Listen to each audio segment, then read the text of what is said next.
This video illustrates the efforts of a team of visualization and civil engineering researchers towards producing a high-fidelity visualization of the September 11, 2001 attack on the World Trade Center. The visualization had to be eloquent to the non-expert user.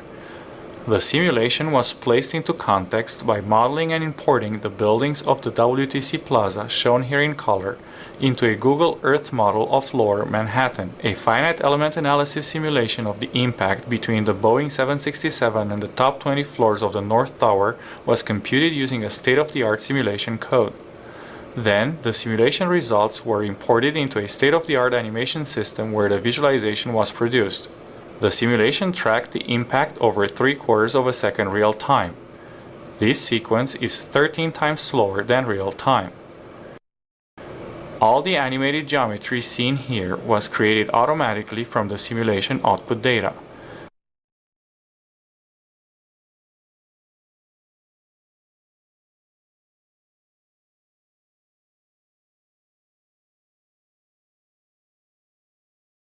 This sequence visualizes the aircraft trajectory between the facade and the structural core of the building. Notice the oscillation of the ceiling during the impact. This reverse angle shot visualizes the important damage sustained by some of the core columns. Using a camera with a distant hither plane, this sequence simultaneously visualizes the two floors that sustain most direct impact damage.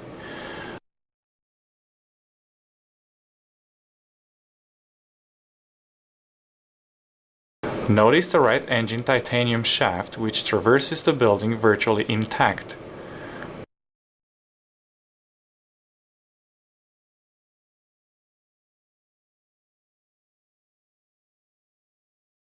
Plane debris re-emerges on the opposite face of the building.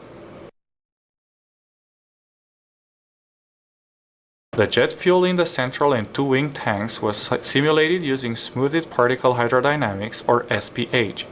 Nearby fuel particles were lumped together in the animation system, and the fuel was rendered with reflections and refractions using a ray trace material. Notice how the wing tank fuel disperses first, as the wings are considerably damaged by the facade.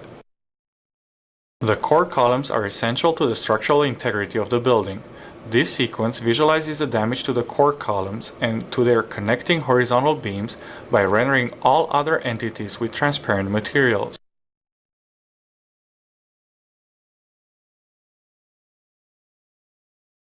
Here are the core columns exclusively. These sequences also turn out to provide a good visualization of the overall deformation of the aircraft as it enters the building.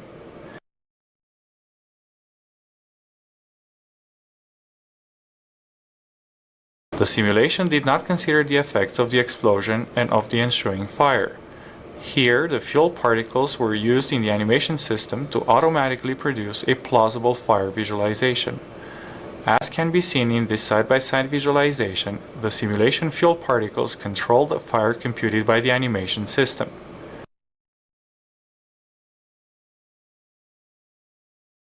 Elements that undergo excessive stress are eliminated from the computation by the FEA simulation code. These eroding elements correspond to entities that disintegrate, such as a slab of concrete turning into dust. Although they do not have much relevance from the simulation standpoint, eroded elements are important for the visualization. Eroded elements are used in the animation system to automatically create and control visual effects such as dust and glass shards. The visualization produced leverages the strengths of a state-of-the-art simulation system, which models the interactions in detail based on physics' first-order principles, and of a state-of-the-art animation system, which produces a high-quality visualization of the simulation results. This was made possible by developing a scalable translator that automatically converts the simulation output data into an animation scene. The translator is general and reusable in the context of other simulations.